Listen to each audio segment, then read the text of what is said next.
नमस्कार दोस्तों, बहुत बहुत स्वागत है आप सबका आज की इस वीडियो में भी, जिसमें हम डिस्कस करने वाले हैं करंट अफेयर्स के बहुत ही इंपॉर्टेंट और एग्जाम से रिलेवेंट क्वेश्चंस को।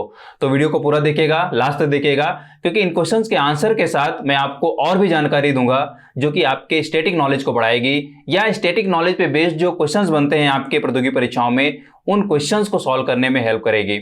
शुरू करते हैं आज का ये वीडियो और देखते हैं हमारा आज का फर्स्ट क्वेश्चन। तो फर्स्ट क्वेश्चन है, with which bank Indian navy launched NAVE cash card? भारतीय नौसेना ने किस बैंक के साथ NAVE कैश कार्ड लॉन्च किया है? तो यहाँ पे ऑप्शंस गिवन है, HDFC bank, SBI bank, ICICI bank या पंजाब नेशनल बैंक। तो आप सबसे पहले यहाँ पे सही उत्तर जान लें। सही उत्तर है यहाँ पे SBI बैंक जी। तो SBI बैंक के साथ यहाँ पे इंडियन नेवी ने इस कार्ड को लॉन्च किया है। इस कार्ड का नाम आपको जरूर याद हो जाना चाहिए। कार्ड का नाम है NAVE कैश कार्ड जी। खासियत क्या है इसकी, ये भी पूछा जा सकता है। तो NAVE कैश कार्ड जो है वो डुअल चिप बेस्ड, मतलब कि इसमें जो टेक्नोलॉजी यूज की जानी है वो डुअल चिप टेक्नोलॉजी यूज की जानी है, और ये ऑनलाइन और ऑफलाइन दोनों तरीके, मतलब दोनों फॉर्मेट में लेन देन की सुविधा प्रदान करता है। राइट, मतलब ये है कि आप इस कार्ड से ऑनलाइन एंड ऑफलाइन दोनों तरीके से कैश को निकाल सकते हैं, मतलब कि लेन देन कर सकते हैं। तो अपने आप में बहुत बढ़िया फीचर है इस कार्ड का। और ये क्यों रखा गया है, क्यों लॉन्च किया गया, किसके लिए लॉन्च किया गया, तो ये भी आप जान लें। NAVE कैश कार्ड जो है वो नौसैनिक विमान वाहक जो पोत है, जिसको बोला जाता है INS विक्रमादित्य, भारत का सबसे बड़ा ये विमान वाहक पोत है। तो इसमें काम करने वाले नेवी के जो कर्मी हैं उनको डेली यूज होने वाले जो नकदी की समस्या है या लेन देन की जो समस्या है उसको सुलझाने के लिए बेसिकली इस कार्ड को लॉन्च किया गया है। राइट, तो जरूर ये कार्ड उन कर्मियों के डेली लेन देन में सहूलियत प्रदान करेगा और हेल्प करेगा। आप इसको डिटेल में जरूर पढ़ सकते हैं, पूछा जा सकता है economic and commerce section. Right, तो अपने आप में बहुत इंपॉर्टेंट है, जरूर पढ़ें डिटेल में। नाउ देखते हैं next question. In Asian Table Tennis Championship, with how many medals India wrapped up this championship? एशियाई टेबल चैंपियनशिप में भारत ने कितने पदक हासिल किए हैं? तो यहाँ पे ऑप्शंस गिवन है, 3 ब्रॉन्ज मेडल्स या 4 ब्रॉन्ज मेडल्स या 1 ब्रॉन्ज मेडल या 1 गोल्ड मेडल या 1 ब्रॉन्ज एंड 2 सिल्वर मेडल्स। तो यहाँ पे सही उत्तर आप जान लें, सही उत्तर है 3 ब्रॉन्ज मेडल्स जी। तो भारत को इस चैंपियनशिप में, चैंपियनशिप का नाम आप जान लें, यहाँ पे बात हो रही है एशियन टेबल टेनिस चैंपियनशिप की। राइट, तो ये चैंपियनशिप जो है वो समाप्त हो चुका है। तो भारत ने इस चैंपियनशिप में 3 ब्रॉन्ज मेडल जीते हैं। राइट, तो ये जरूर पूछा जा सकता है। अच्छा, यहाँ पे इंपॉर्टेंट ये है कि ये जो ब्रॉन्ज मेडल जीते गए हैं वो किस फॉर्मेट में जीते गए हैं। तो आपको पहली बात यहाँ पे नाम ही क्लियर होना चाहिए कि ये जो इवेंट हुआ है वो टेबल टेनिस के टर्म में है, यानी कि टेबल टेनिस के जो डिफरेंट डिसिप्लिन्स हैं, बेसिकली 2 ही डिसिप्लिन्स हैं। एक है डबल, मतलब कि मेंस डबल का जो फॉर्मेट होता है, और एक मेंस टीम का जो फॉर्मेट है। तो इन दोनों फॉर्मेट या डिसिप्लिन्स में भारत को ब्रॉन्ज मेडल्स मिले हैं। अगर हम यहाँ पे मेंस डबल फॉर्मेट की बात करें तो यहाँ पे भारत को 2 ब्रॉन्ज मेडल्स मिले हैं, और अगर मेंस टीम फॉर्मेट की बात करें तो यहाँ पे भारत को 1 ब्रॉन्ज मेडल मिला है, यानी कि कुल मिला के 3 ब्रॉन्ज मेडल भारत को मिले हैं। राइट, तो अपने आप में बहुत अच्छी अचीवमेंट है एक तरीके से। इसको डिटेल में आप जरूर पढ़ सकते हैं, स्पोर्ट्स सेक्शन में जरूर पूछा जा सकता है। नाउ देखते हैं next question. Who has clinched gold medal in men's 50-meter rifle event in ISSF Junior World Championship? ISSF junior विश्व चैंपियनशिप में पुरुषों की 50 मीटर राइफल स्पर्धा में स्वर्ण पदक किसने जीता है? तो यहाँ पे ऑप्शंस गिवन है, राजवीर गिल, ऐश्वर्य प्रताप सिंह तोमर, आयुष रुद्र राजू या शिव नरवाल। तो आप सही उत्तर पहले जान लें। सही उत्तर यहाँ पे है ऐश्वर्य प्रताप सिंह तोमर जी। तो इन्होंने दूसरा गोल्ड मेडल दिलाया है भारत को, किसमें?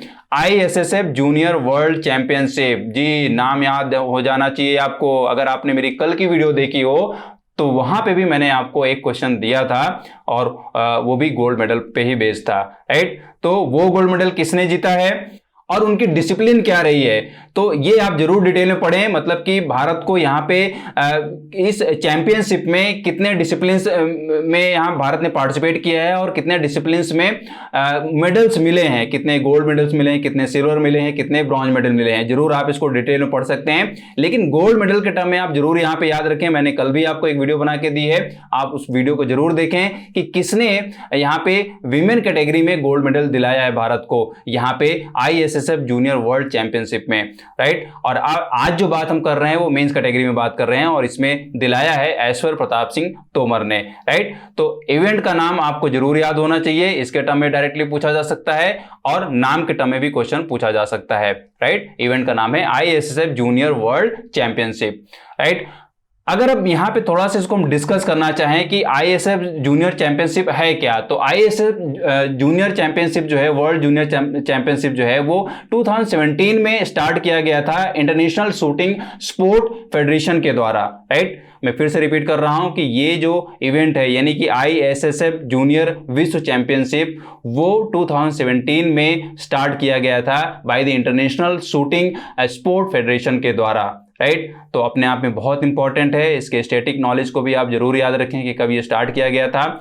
और अगर हम यहाँ बात करें कि ये जो चैंपियनशिप है वो किन फॉर्मेट्स को कवर करती है, तो आप जान लें कि ये जो चैंपियनशिप है वो शूटिंग में चाहे राइफल हो, चाहे पिस्टल हो, चाहे शॉटगन हो, इन सारे इवेंट्स में, इन सारे इवेंट्स के चाहे वो ओलंपिक हो चाहे नॉन ओलंपिक फॉर्मेट हो, सारे फॉर्मेट या सारे डिसिप्लिन को कवर करता है। इसका मतलब ये अपने आप में बहुत इंपॉर्टेंट इवेंट हो जाता है, चाहे वो इंडिविजुअल इवेंट हो चाहे वो टीम इवेंट हो शूटिंग फील्ड में, और डिफरेंट डिसिप्लिन, राइट।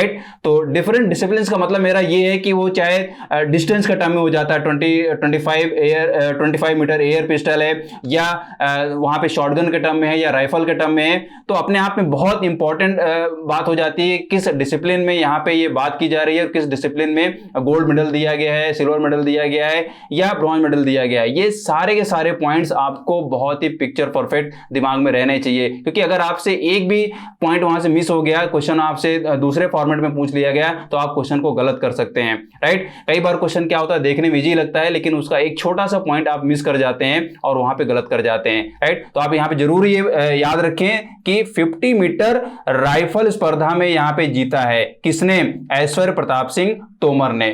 तो यहां बहुत अच्छे से डिटेल में पढ़ लें ISSF जूनियर वर्ल्ड चैंपियनशिप को, क्योंकि भारत का इसमें बहुत अच्छा से प्रदर्शन रहा है। और खास बात यह है कि टोक्यो ओलंपिक के बाद शूटिंग इवेंट में जो सबसे बड़ा इवेंट हुआ है इस साल, तो वो यही है ISSF जूनियर वर्ल्ड चैंपियनशिप। बहुत सारी कंट्रीज ने इसमें पार्टिसिपेट किया है और बहुत सारे मतलब कि प्लेयर्स ने इसमें पार्टिसिपेट किया है। तो कितने कंट्रीज ने पार्टिसिपेट किया है या कितने प्लेयर्स ने पार्टिसिपेट किया है, ये भी एक डेटा है, इसको भी आप सर्च करें, याद करें, और जरूर ये आपके एग्जाम में कहीं ना कहीं किसी न किसी फॉर्मेट में क्वेश्चन बन सकता है, राइट। तो अपने आप में बहुत इंपॉर्टेंट है जूनियर वर्ल्ड चैंपियनशिप में, बार बार इस चीज को रिपीट कर रहा हूं, ये क्वेश्चन बनना ही बनना है कहीं ना कहीं। अच्छा, यहाँ पे जूनियर वर्ड आ रहा है, इसको भी आप समझिए। जूनियर वर्ड जो है वो यहाँ पे अंडर 21 देखा जा रहा है, यहाँ पे अंडर 21 जो फॉर्मेट है शूटिंग में, उसके लिए यहाँ पे जूनियर वर्ड यूज किया जाता है, राइट। मतलब कि 21 के एबव जो लोग इसमें पार्टिसिपेट करेंगे वो इस चैंपियनशिप में पार्टिसिपेट नहीं कर सकते हैं। ये भी आप एक फैक्ट याद रखें, इसके टर्म में भी क्वेश्चन पूछा जा सकता है, राइट। नाउ देखते हैं next question. Indian Navy is set to host its largest naval exercise Milan, for which 46 countries have been invited. At which port this exercise had to be held? भारतीय नौसेना ने अपने सबसे बड़े नौसैनिक अभ्यास एक्सरसाइज मिलन की मेजबानी करेगा, जिसके लिए 46 देशों को आमंत्रित किया गया है। यह अभ्यास किस बंदरगाह पर आयोजित किया जाना है? तो यहाँ पे ऑप्शंस गिवन है, कोचीन पोर्ट, पोर्ट ब्लेयर, या विशाखापत्तनम पोर्ट, या पोर्ट ऑफ कोलकाता। तो आप सही उत्तर यहाँ पे जान लें, सही उत्तर है विशाखापत्तनम बंदरगाह। तो अपने आप में ये बहुत ही इंपॉर्टेंट एक्सरसाइज है, और ये जो एक्सरसाइज है वो मल्टीलैटरल नेवल एक्सरसाइज है जो कि इंडियन नेवी के द्वारा होस्ट किया जाता है। कई सारी कंट्रीज इसमें पार्टिसिपेट करती हैं। और अगर इसके स्टैटिक पार्ट के मैं आपको बताऊं तो ये जो एक्सरसाइज है वो 1995 को स्टार्ट की गई थी। मतलब कि ये जो एक्सरसाइज चल रही है वो 1995 से चल रही है, और इसके कई सारे फीचर्स रहे हैं अभी तक जो उन फीचर्स को फॉलो किया जाता है, like professional exercise and seminars आयोजित करना, सोशल इवेंट्स आयोजित करना, और स्पोर्टिंग फिक्चर्स आयोजित करना। मतलब जो पार्टिसिपेटिंग कंट्रीज हैं उनके बीच ये सारे इवेंट्स को ऑर्गेनाइज करना इस एक्सरसाइज की खासियत रही है, राइट। अगर हम यहाँ पे बात करें कि इसके अब तक कितने एडिशंस हो चुके हैं, तो ये भी आपको याद हो जाना चाहिए कि इसके अब तक 10 एडिशन कंप्लीट हो चुके हैं। जी, 10 एडिशन कंप्लीट हो चुके हैं। और ये जो एक्सरसाइज रही है, मतलब कि हर एक एडिशन में इसका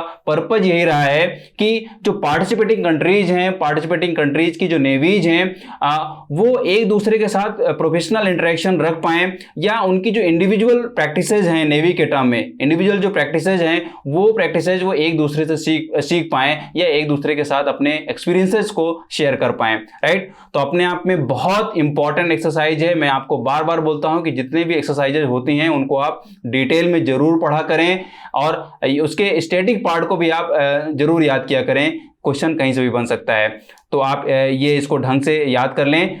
अब यहाँ पे हम थोड़ा सा बात करें कि ये जो 10 एडिशन हुए हैं इसमें से लेटेस्ट एडिशन कब हुआ था। तो इसका जो लेटेस्ट एडिशन हुआ था वो 2018 में हुआ था, और विशाखापत्तनम में ही हुआ था, राइट।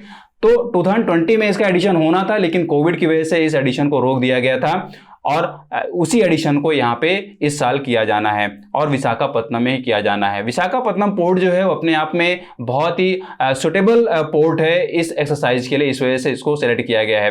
अपने आप में पोर्ट ब्लेयर भी काफ़ी सुविधा मुहैया कराता है, या बहुत ही फेवरेबल पोर्ट है, लेकिन वहाँ इसको इस बार प्लान किया गया था, लेकिन वहाँ बाद में यहाँ से इसको हटा के विशाखापत्तनम में ही रख दिया गया है, राइट। तो अपने आप में बहुत इंपॉर्टेंट है, डिटेल में जरूर पढ़ लें। नाउ देखते हैं नेक्स्ट क्वेश्चन। नोबेल पुरस्कार के किस क्षेत्र में स्यूक्रो मनाबे, जॉर्जियो पेरिस और क्लाउस हासेलमैन ने 2021 का नोबेल पुरस्कार जीता है? तो यहाँ पे ऑप्शंस गिवन है, केमिस्ट्री, फिजिक्स, मेडिसिन या पीस। तो आप यहाँ पे सही उत्तर जान लें। सही उत्तर है फिजिक्स, यानी कि भौतिक विज्ञान के क्षेत्र में जो इन वैज्ञानिकों ने अचीवमेंट्स रखी हैं, उन अचीवमेंट्स के लिए यहाँ पे ये पुरस्कार दिया गया है, नोबेल पुरस्कार 2021। तो स्यूक्रो मनाबे, पेरिस और हासेलमैन ने कैसी अचीवमेंट हासिल की है भौतिकी में या फिजिक्स में, जिसके लिए इनको नोबेल प्राइज 2021 दिया गया है? तो मैं आपको बता दूं कि इन्होंने जो एटमॉस्फेरिक कंडीशंस हैं, या जो एटमॉस्फेरिक मॉडल्स हैं, या क्लाइमेट मॉडल्स हैं, और फिजिकल जो मॉडल्स हैं या फिजिकल सिस्टम्स हैं, उन सब को बेहतर तरीके से रिलेट करने के लिए, अंडरस्टैंड करने के लिए जो इन्होंने अचीवमेंट हासिल की है तीनों ने मिलकर, उसके लिए बेसिकली इनको ये अवार्ड दिया गया है। तो जब मैं यहाँ पे बोल रहा हूँ कि क्लाइमेट मॉडल या फिजिकल सिस्टम, तो उसका मतलब आपको ये समझना चाहिए क्लाइमेट मॉडल से कि क्लाइमेट में जो भी अगर क्लाइमेट चेंज हो रहा है, और स्पेशली अगर हम ग्लोबल वार्मिंग की बात करें, तो ये ग्लोबल वार्मिंग किन फैक्टर से हो रहा है, और अगर उन फैक्टर्स में हम गैसेस की बात करें तो गैसेस में जो मॉलिक्यूल्स जिम्मेदार हैं वो किस तरीके से जिम्मेदार हैं, या उन मॉलिक्यूल्स के किस तरीके के मोशन की वजह से ये ग्लोबल वार्मिंग ज्यादा इफेक्टिव हो जाती है। मतलब कि ये जो गैसेज हैं, उन गैसेज के जो मॉलिक्यूल्स हैं उनमें किस तरीके की रैंडम मोशन होती है, वो कैसा रैंडम मोशन है जो ज्यादा रिस्पॉन्सिबल होता है ग्लोबल वार्मिंग को लाने में, राइट। और ऐसे कौन से फिजिकल मतलब कि ऐसी कौन सी फिजिकल सिस्टम्स बनते हैं जो हीट के फॉर्म में या टेम्परेचर के फॉर्म में डेवलप होते हैं, जो कहीं ना कहीं एनवायरनमेंट चेंज लाते हैं।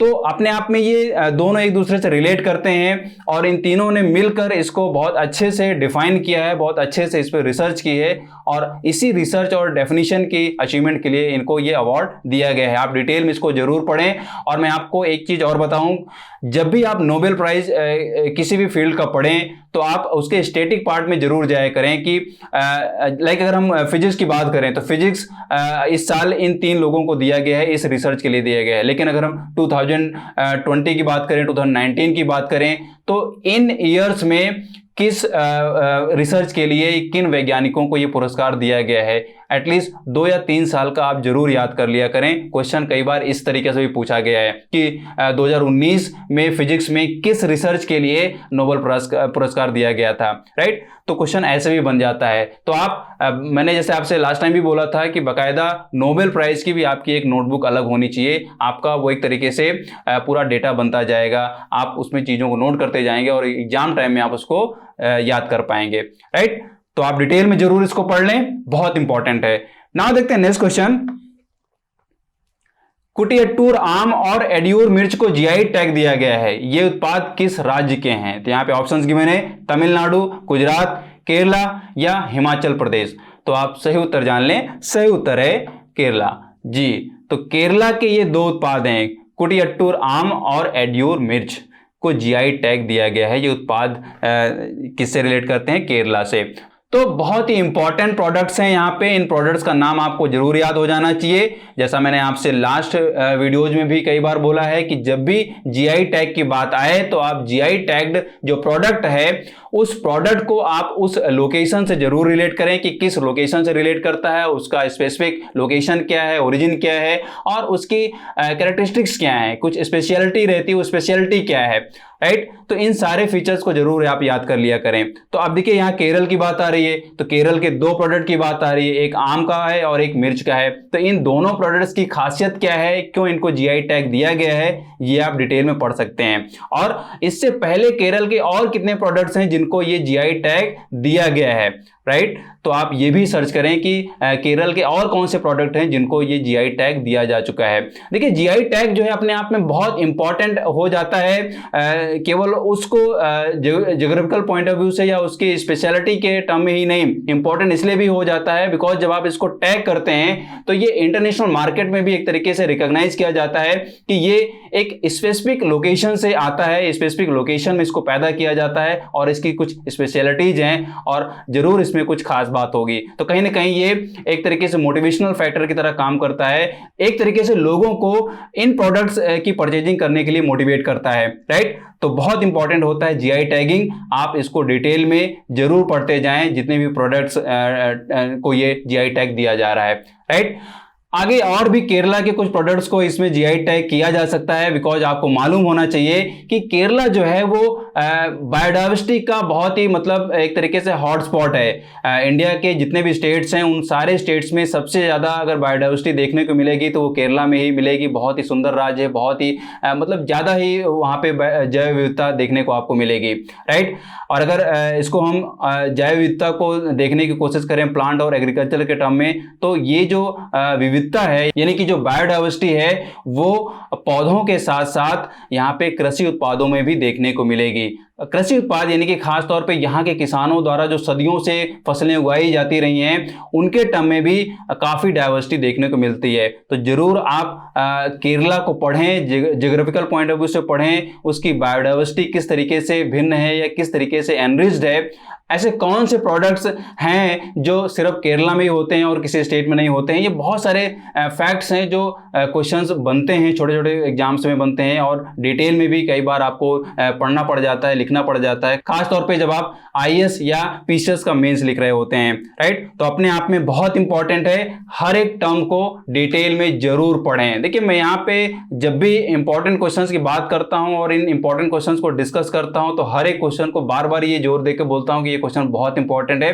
तो उसका सेंस यही है कि रियली में ये क्वेश्चंस अपने आप में बहुत इंपॉर्टेंट हो जाते हैं, क्योंकि कई बार आपको लगता है कि क्वेश्चन तो यार ये मतलब कि एकदम से सुना सुना ही नहीं लग रहा है, ये इवेंट या घटना तो मतलब ऐसा लग ही नहीं रहा है कि शायद ये क्वेश्चन बन सकता है। लेकिन आप ये जरूर दिमाग में रखिए कि क्वेश्चंस आज की डेट में वहीं से पूछे जा रहे हैं जिसके बारे में शायद आप सोच ही नहीं पाते हैं, आप सेंस ही नहीं ले पाते हैं कि यार इस फील्ड से भी क्वेश्चन बन सकता है, राइट। तो जो आपके दिमाग में नहीं आ पा रहा है या आप उसको मैगजीन्स में नहीं पढ़ पा रहे हैं या कहीं न्यूज में भी नहीं पढ़ पा रहे हैं ढंग से, उसको डिटेल में नहीं पढ़ पा रहे हैं, तो इन क्वेश्चंस को जब मैं आपके सामने रखता हूं तो इनसे रिलेटेड हर एक फैक्ट्स को आप जरूर याद कर लें, नोट कर लें, जरूर कहीं ना कहीं आपके लिए हेल्पफुल होने वाला आपकी आने वाली प्रतियोगी परीक्षाओं के लिए, राइट। तो यही थे हमारे आज के इंपॉर्टेंट क्वेश्चंस। वीडियो को लाइक करें, शेयर करें और अगर आप चैनल में नए हैं तो इसको आप सब्सक्राइब कर लें, साथ में बेल आइकन को प्रेस कर लें ताकि इंपॉर्टेंट वीडियोज आपसे मिस ना हो। अगर आप सोशल मीडिया में इंस्टाग्राम और फेसबुक में हैं तो वहां पर भी आप हमको फॉलो करें बिकॉज वहां पर भी बहुत सारी अपडेट्स आपको दी जाती रहती हैं। अगर आप ज़्यादा करंट अफेयर्स पढ़ना चाह रहे हैं फिल्टर्ड फॉर्म में टाइम को बिना वेस्ट किए हुए तो आप हमारी साइट पे जाइए, वहां पे आपको डेली न्यूज़ दी जाती है फिल्टर्ड फॉर्म में और पॉइंट वाइज वहां पे न्यूज़ दी जाती है, यानी कि आपको न्यूज़ की एनालिसिस नहीं करनी पड़ती है, वहां पे एनालिसिस दी रहती है आपको पॉइंट वाइज, आप उनको याद कर सकते हैं, नोट कर सकते हैं और एग्जाम में डायरेक्टली हेल्प ले सकते हैं, राइट। तो पढ़ते रहिए, मस्त रहिए, have a great day and thank you.